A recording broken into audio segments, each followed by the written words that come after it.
हिमालय की गोद में समुद्र तल से लगभग 14,000 फीट की ऊंचाई पर एक ऐसी गुफा स्थित है जिसके रहस्य आज के आधुनिक विज्ञान को भी चुनौती देते हैं। हम बात कर रहे हैं बाबा बर्फानी यानी अमरनाथ गुफा की। यह केवल एक तीर्थ स्थल नहीं है, बल्कि यह वह स्थान है जहां साक्षात महादेव आज भी अदृश्य रूप में निवास करते हैं। अमरनाथ गुफा की सबसे बड़ी विशेषता है वहां प्राकृतिक रूप से बनने वाला बर्फ का शिवलिंग। हैरानी की बात यह है कि जहां पूरी गुफा में बर्फ कच्ची और भुरभुरी होती है, वहीं ये शिवलिंग ठोस बर्फ का बना होता है। विज्ञान कहता है कि गुफा की छत से टपकने वाली बूंदों से यह बनता है, लेकिन अध्यात्म का रहस्य कुछ और ही है। चंद्रमा की कलाओं के साथ इस शिवलिंग का आकार बढ़ता और घटता है। पूर्णिमा के दिन यह अपने पूर्ण आकार में होता है और अमावस्या तक धीरे धीरे अंतर्धान हो जाता है। आखिर क्या है इस गुफा का वह सत्य जो हजारों सालों से छुपा हुआ है, और क्यों इस यात्रा को दुनिया की सबसे कठिन और पवित्र यात्रा माना जाता है? आज की इस महागाथा में हम अमरनाथ के उन पन्नों को पलटेंगे जिन्हें सुनकर आपकी रूह कांप जाएगी। आस्था वहां शुरू होती है जहां विज्ञान की सीमा समाप्त होती है। अमरनाथ का शिवलिंग हमें सिखाता है कि प्रकृति और परमात्मा एक ही है। यह भाग हमें यह बोध कराता है कि महादेव को पाने के लिए कठिन रास्तों से गुजरना ही पड़ता है। भक्तों, क्या आपने कभी सोचा है कि महादेव ने इस दुर्गम और निर्जन गुफा को ही क्यों चुना? इसके पीछे एक बहुत ही रोचक और दिव्य कहानी है। पौराणिक कथाओं के अनुसार एक बार माता पार्वती ने भगवान शिव से पूछा, हे स्वामी, आप अजर अमर हैं, लेकिन मुझे बार बार जन्म लेना पड़ता है और कठिन तपस्या के बाद फिर से आपको प्राप्त करना पड़ता है।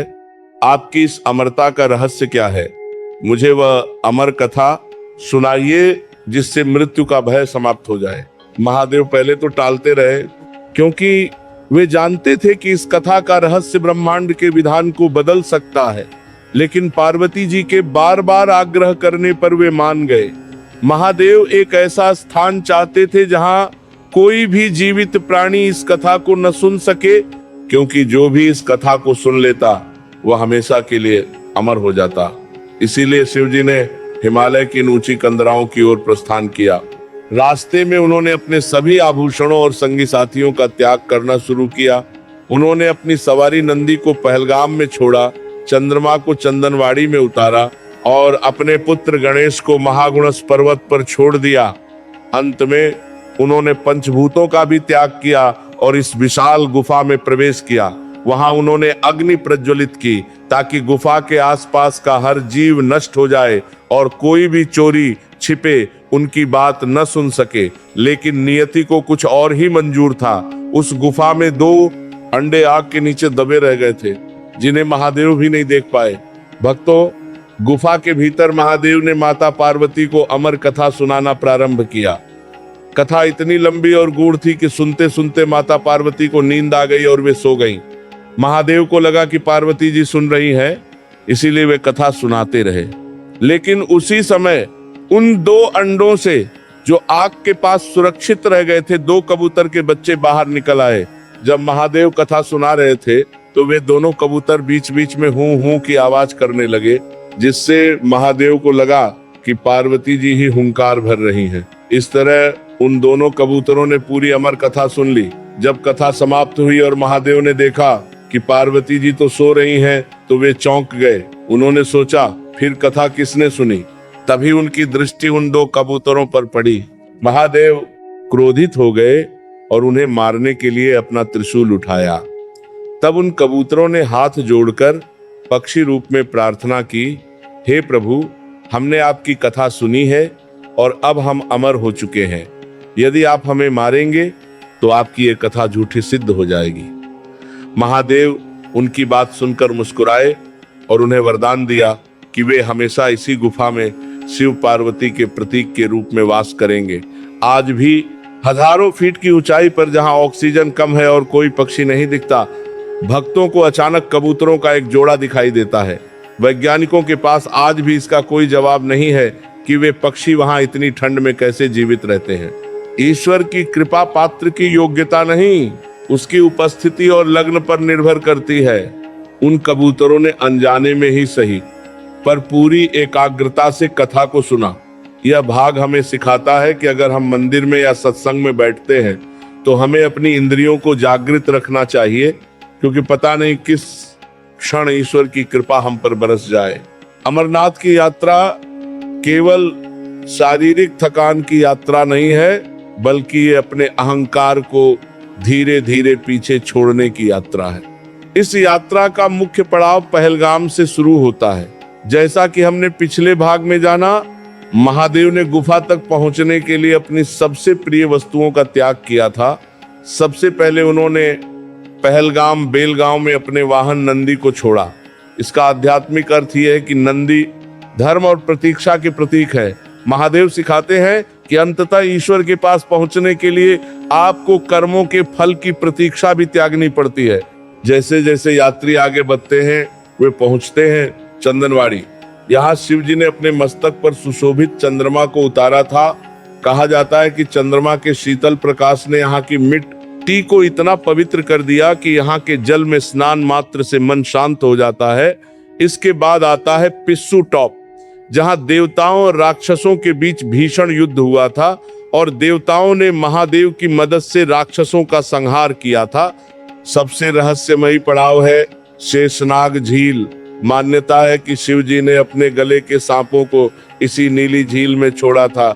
आज भी इस झील का पानी इतना नीला और पारदर्शी है कि भक्त मंत्र मुग्ध रह जाते हैं। कहा जाता है कि शेषनाग आज भी इस झील की गहराइयों में निवास करते हैं और कभी कभी भाग्यशाली भक्तों को झील के पानी में शेषनाग की आकृति दिखाई देती है।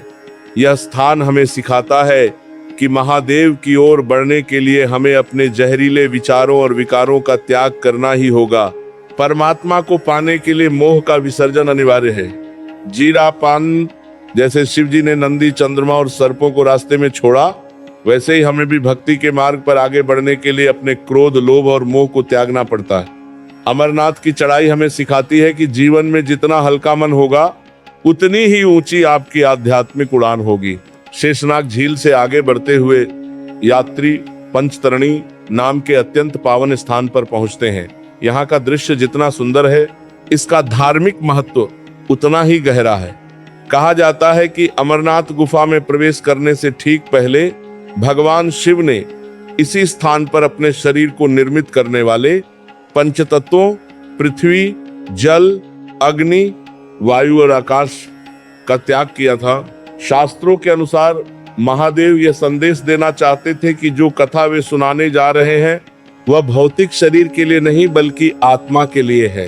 इसी स्थान पर महादेव ने तांडव नृत्य किया था और उनके जटाओं से 5 जलधाराएं निकली थीं, जो आज भी यहाँ बहती दिखाई देती हैं। इन 5 धाराओं में स्नान करने का महत्व अश्वमेध यज्ञ के समान माना गया है। पंचतरणी का वातावरण इतना दिव्य है कि यहाँ पहुँचते ही यात्रियों की सारी थकान मिट जाती है, लेकिन यहाँ ऑक्सीजन की कमी और बर्फीली हवाएं भक्तों की कड़ी परीक्षा लेती हैं। आध्यात्मिक दृष्टि से यह स्थान शून्य होने का प्रतीक है। जब तक आप आध्यात्मिक दृष्टि का अपने भौतिक अस्तित्व के अहंकार को नहीं छोड़ते, तब तक आप उस गुफा के भीतर साक्षात महादेव के दर्शन नहीं कर सकते। यहाँ से गुफा की दूरी महज 6 किलोमीटर रह जाती है, जहाँ से बाबा बर्फानी का जय घोष पूरे हिमालय में गूंजने लगता है। हम एक शरीर नहीं बल्कि एक आत्मा है। पंचतरणी हमें याद दिलाती है कि अंत में यह शरीर इन्हीं 5 तत्वों में मिल जाएगा। महादेव ने यहाँ तत्वों का त्याग करके सिखाया कि ईश्वर को पाने के लिए देह अभिमान को छोड़ना पड़ता है। यह भाग हमें सिखाता है कि कठिन परिस्थितियों में भी अगर मन शिव में लगा हो तो प्रकृति भी आपका साथ देने लगती है। पंचतरणी की धाराओं में स्नान करने के बाद जब यात्री गुफा की अंतिम चढ़ाई चढ़ते हैं तो उन्हें एक ऐसी शक्ति का एहसास होता है जो शब्दों से परे है। शास्त्रों में वर्णन है कि अमरनाथ गुफा की रक्षा स्वयं भगवान काल भैरव करते हैं। मान्यता है कि जब महादेव माता पार्वती को अमर कथा सुना रहे थे, तब उन्होंने काल भैरव को आदेश दिया था कि इस पर्वत के आसपास कोई भी सूक्ष्म जीव या अदृश्य शक्ति भी प्रवेश न कर पाए। आज भी कई भक्तों ने अनुभव किया है कि गुफा के पास पहुंचते ही उनके मन के सारे बुरे विचार अचानक गायब हो जाते हैं। स्थानीय लोग बताते हैं कि रात के सन्नाटे में यहाँ डमरू की हल्की गूंज सुनाई देती है, जिसे भैरव का पहरा कहा जाता है। इतना ही नहीं, गुफा के ऊपर के पहाड़ों को अगर आप गौर से देखें तो वहां की चट्टानें ऐसी प्रतीत होती हैं जैसे कोई विशाल जटाधारी योगी ध्यान मुद्रा में बैठा हो। यहाँ की चढ़ाई इतनी खड़ी है कि एक एक कदम उठाना भारी पड़ता है, लेकिन जैसे ही भक्त बर्फानी बाबा की गुफा के मुहाने को देखता है, उसके शरीर में एक नई ऊर्जा का संचार हो जाता है। कहते हैं कि यहाँ की मिट्टी में आज भी उस अग्नि का अंश है जिसे महादेव ने गुफा को पवित्र करने के लिए प्रज्वलित किया था।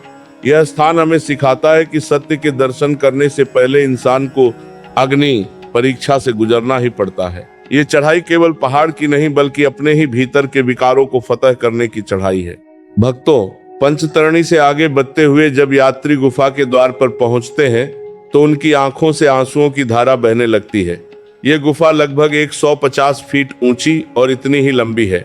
बाहर भयंकर गर्मी हो या ठंड, गुफा के भीतर का वातावरण हमेशा दिव्य और शीतल रहता है। जैसे ही आप गुफा के भीतर कदम रखते हैं, सामने दिखाई देते हैं स्वयंभू बर्फानी महादेव।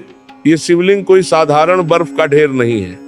आश्चर्य की बात यह है कि जहां पूरी गुफा में छत से गिरने वाला पानी बर्फ नहीं जमा पाता, वहीं एक निश्चित स्थान पर गिरने वाली बूंदें एक विशाल और ठोस शिवलिंग का आकार ले लेती हैं।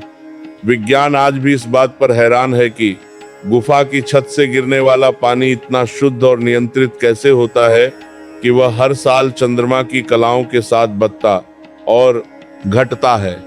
पूर्णिमा के दिन यह शिवलिंग अपनी पूरी ऊंचाई प्राप्त कर लेता है और जैसे जैसे चंद्रमा घटता है, शिवलिंग का आकार भी कम होने लगता है। शिवलिंग के बाईं ओर दो छोटी बर्फ की आकृतियां और बनती हैं, जिन्हें माता पार्वती और भगवान गणेश का प्रतीक माना जाता है। गुफा की छत से गिरने वाली बूंदें शिवलिंग पर इस तरह गिरती हैं जैसे प्रकृति स्वयं महादेव का जलाभिषेक कर रही हो। वहां की शांति और ऊर्जा ऐसी है कि भक्त अपनी सुध बुध खो बैठता है। कहते हैं कि जिसने एक बार श्रद्धा से इस गुफा के दर्शन कर लिए, उसे जन्म मरण के चक्र से मुक्ति मिल जाती है। ईश्वर की उपस्थिति तर्क से नहीं, अनुभव से सिद्ध होती है। हजारों सालों से विज्ञान इस शिवलिंग के बनने की प्रक्रिया सुलझाने में लगा है, लेकिन भक्तों के लिए यह महादेव का साक्षात चमत्कार है। यह भाग हमें सिखाता है कि जब हम अपनी बुद्धि और तर्क को किनारे रखकर श्रद्धा से झुकते हैं, तभी हमें सत्य के दर्शन होते हैं। अमरनाथ गुफा का वर्णन पुराणों और राजतरंगिणी जैसे प्राचीन ग्रंथों में तो मिलता है, लेकिन मध्यकाल में यह गुफा दुनिया की नजरों से ओझल हो गई थी। आधुनिक समय में इस गुफा को दोबारा खोजने का श्रेय एक मुस्लिम चरवाहे बूटा मलिक को जाता है।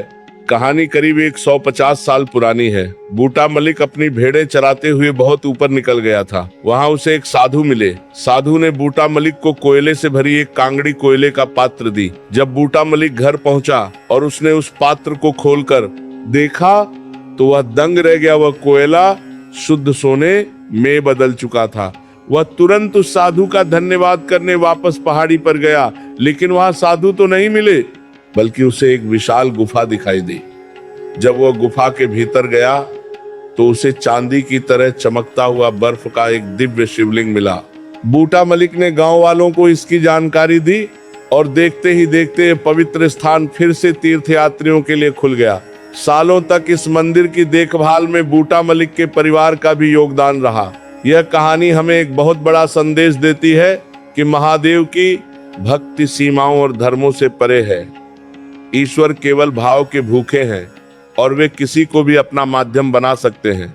ईश्वर की कृपा जाति या धर्म देखकर नहीं, बल्कि हृदय की सरलता देखकर बरसती है। एक साधारण चरवाहे को महादेव ने दर्शन दिए और उसे अपनी खोज का निमित्त बनाया। यह भाग हमें सिखाता है कि हम चाहे किसी भी नाम से ईश्वर को पुकारें, यदि हमारा मन निर्मल है तो वे हमें रास्ता जरूर दिखाते हैं। अमरनाथ गुफा केवल आस्था का केंद्र नहीं, बल्कि रहस्यों की एक ऐसी किताब है जिसे आज तक कोई पूरी तरह पढ़ नहीं पाया। सबसे बड़ा चमत्कार है यहाँ की बर्फ का ठोस होना। वैज्ञानिकों ने शोध किया कि गुफा के बाहर की बर्फ कच्ची और भुरभुरी होती है, जो हाथ लगाते ही बिखर जाती है, लेकिन शिवलिंग की बर्फ इतनी कठोर होती है जैसे उसे किसी मशीन से तराशा गया हो। दूसरा बड़ा रहस्य है गुफा के भीतर टपकने वाला जल। गुफा की छत पर कोई नदी या झरना नहीं है, फिर भी एक निश्चित स्थान पर बूंदें टपकती हैं। शोधकर्ताओं ने पहाड़ के ऊपर जाकर देखा तो वहां पानी का कोई स्रोत नहीं मिला। आखिर वह पानी आता कहां से है? और उससे भी बड़ी हैरानी की बात यह है कि वह पानी केवल शिवलिंग वाले स्थान पर ही गिरता है।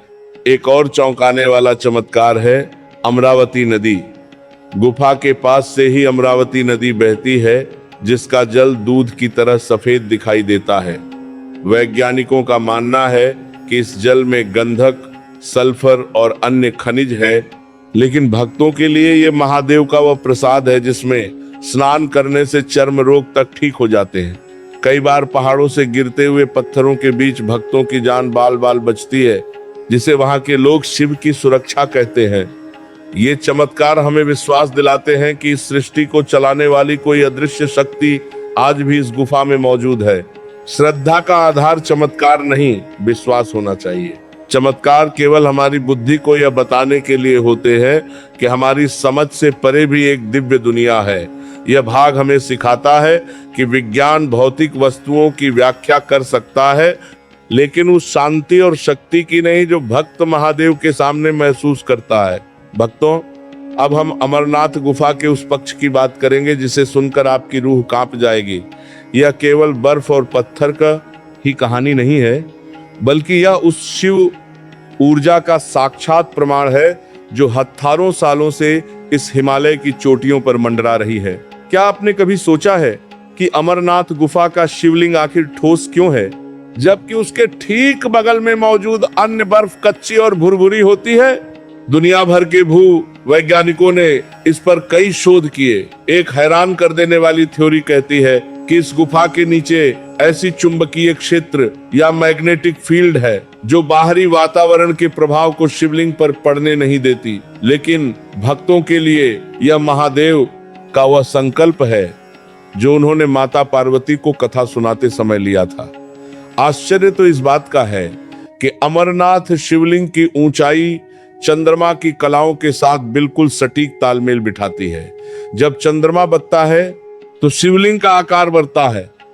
क्या प्रकृति में कोई ऐसी स्वचालित मशीन लगी है? नहीं, ये उस परम सत्ता का विधान है जो हमें ये बताता है कि ये ब्रह्मांड और हमारा शरीर चंद्रमा की गति से जुड़ा हुआ है। अमरनाथ गुफा कोई साधारण गुफा नहीं है, बल्कि अपने आप में एक ब्रह्मांडीय केंद्र है। मुख्य शिवलिंग के अलावा गुफा के कोनों में दो अन्य हिम आकृतियां भी बनती हैं, जिन्हें माता पार्वती और भगवान गणेश का स्वरूप माना जाता है। लेकिन रहस्य यहीं खत्म नहीं होता। गुफा की छत पर कुछ ऐसी प्राकृतिक दरारें हैं जिनसे निकलने वाली हवा की आवाज बिल्कुल शव के नाद जैसी सुनाई देती है। जो भक्त वहां सन्नाटे में ध्यान लगाते हैं वे बताते हैं कि उन्हें किसी दिव्य संगीत का अनुभव होता है। क्या यह सिर्फ हवाओं का खेल है या सच में महादेव की अदृश्य उपस्थिति? अमरनाथ यात्रा के मार्ग में ऐसी कई छोटी छोटी गुफाएं और पहाड़ की कंदराएं हैं जहां आम इंसान नहीं पहुंच सकता। कहा जाता है कि इन गुफाओं में आज भी ऐसे सिद्ध योगी रहते हैं जिनकी आयु हजारों वर्ष है। कई यात्रियों ने दावा किया है कि भीषण ठंड और बर्फीले तूफान के दौरान उन्हें अचानक किसी अनजान साधु ने मदद दी, और जैसे ही उन्होंने पीछे मुड़कर देखा वह साधु पलक झपकते ही गायब हो गया। क्या ये साक्षात महादेव के गण हैं जो भक्तों की परीक्षा और रक्षा करने आते हैं? अमरनाथ यात्रा का एक और सबसे महत्वपूर्ण और रहस्यमयी हिस्सा है छड़ी मुबारक। यह भगवान शिव का साक्षात स्वरूप माना जाने वाला चांदी का गदा है। इसकी यात्रा श्रीनगर के दशनामी अखाड़े से शुरू होती है। कहते हैं कि जब तक यह छड़ी गुफा में नहीं पहुंचती तब तक यात्रा पूर्ण नहीं मानी जाती। इस छड़ी के साथ चलने वाले साधु संतों का कहना है कि यात्रा के दौरान यह छड़ी कई बार बहुत भारी हो जाती है और कई बार बिल्कुल हल्की, मानो वह स्वयं अपनी मर्जी से आगे बढ़ रही हो। इसकी रक्षा के लिए हजारों की संख्या में नागा साधु चलते हैं जो अपनी कठिन भक्ति से पूरे वातावरण को शिवमय कर देते हैं।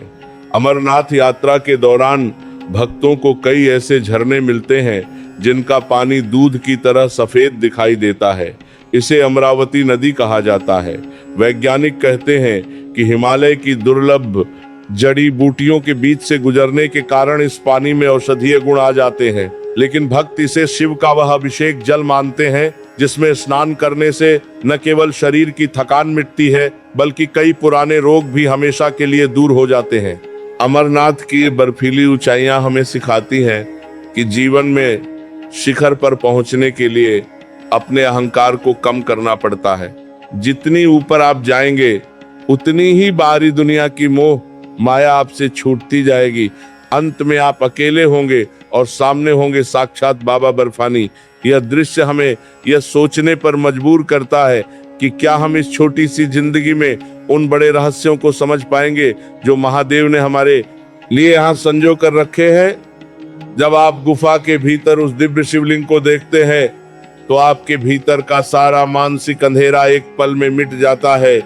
वह चमक, वह शीतल शांति और वह अद्भुत ऊर्जा, ये सब कुछ इस बात का प्रमाण है कि महादेव कहीं दूर नहीं बल्कि इसी एकांत में, इसी गुफा में और हमारे इसी अटूट विश्वास में बसे हुए हैं।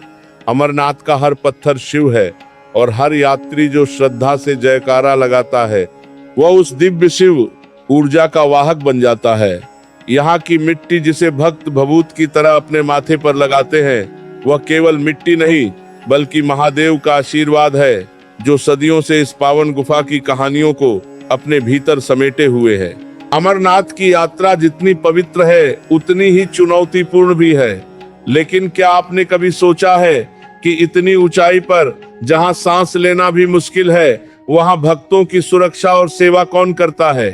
यहाँ कदम कदम पर भारतीय सेना और सुरक्षा बलों के जवान तैनात रहते हैं जिन्हें भक्त महादेव के दूत कहते हैं। शून्य से भी नीचे के तापमान में ये जवान न केवल सीमा की रक्षा करते हैं बल्कि घायल तीर्थयात्रियों को अपने कंधों पर उठाकर अस्पताल तक पहुंचाते हैं। वहां एक और अद्भुत दृश्य देखने को मिलता है। स्थानीय घोड़े वाले और पालकी उठाने वाले सेवादार, इनमें से अधिकतर लोग दूसरे धर्म के होते हैं लेकिन उनकी श्रद्धा और मेहनत देखने लायक होती है। वे खुद भूखे रहकर भी यात्रियों को सुरक्षित गुफा तक पहुंचाने का संकल्प लेते हैं। यह इस यात्रा का वह अदृश्य चमत्कार है जहां मजहब की दीवारें गिर जाती हैं और सिर्फ मानवता और सेवा जीवित रहती है। कहते हैं कि अमरनाथ की इन दुर्गम पहाड़ियों में कुछ ऐसी भी दिव्य आत्माएं और साधु रहते हैं जो आम इंसान को दिखाई नहीं देते। कई यात्रियों ने अनुभव किया है कि जब वे बिल्कुल हार मान चुके थे तब किसी अनजान व्यक्ति ने आकर उनका हाथ थामा और उन्हें रास्ता दिखाया। यह दृश्य रक्षक हमें सिखाते हैं कि जब आप महादेव की शरण में होते हैं तो पूरी कायनात आपकी सुरक्षा में लग जाती है। परोपकार ही सबसे बड़ी पूजा है। उन सैनिकों और सेवादारों की सेवा हमें सिखाती है कि दूसरों की मदद करना ही साक्षात शिव की सेवा है। यह भाग हमें यह संदेश देता है कि भक्ति केवल मंदिर के भीतर नहीं बल्कि पीड़ित की सेवा में भी छिपी होती है। भक्तों, अमरनाथ की यह महागाथा हमें एक बहुत बड़ा सत्य समझाती है। भगवान शिव ने अमर कथा सुनाने के लिए गुफा को चुना क्योंकि वह गुफा एकांत का प्रतीक है। हमारा मन भी एक गुफा की तरह है जहां अगर हम बाहर के शोर को शांत कर लें तो हमें ईश्वर की आवाज सुनाई देने लगती है। अमरनाथ का वह हिम शिवलिंग हमें याद दिलाता है कि जैसे बर्फ जल से बनती है और वापस जल में ही मिल जाती है, वैसे ही यह संसार भी महादेव से उत्पन्न हुआ है और अंत में उन्हीं में समा जाएगा। अमरनाथ की यात्रा पूरी करने के बाद जब भक्त वापस लौटता है तो वह पहले जैसा इंसान नहीं रहता। उसकी आंखों में एक नई चमक और मन में एक असीम शांति होती है। वह समझ जाता है कि अमर होने का अर्थ शरीर का हमेशा जीवित रहना नहीं है बल्कि मृत्यु के भय से मुक्त हो जाना है। जो इंसान शिव को जान लेता है वो जान लेता है कि आत्मा कभी मरती नहीं। महादेव आज भी उस बर्फानी गुफा में विराजमान हैं और जो भक्त वहां नहीं जा सकते उनके लिए वे उनके हृदय में वास करते हैं। बस शर्त इतनी है कि आपका मन पवित्र हो और आपकी श्रद्धा अडिग हो। अमरनाथ की यह गाथा केवल एक स्थान की कहानी नहीं है, यह उस प्रेम की कहानी है जो भक्त को भगवान से जोड़ती है। भगवान शिव की कृपा आप सब पर बनी रहे।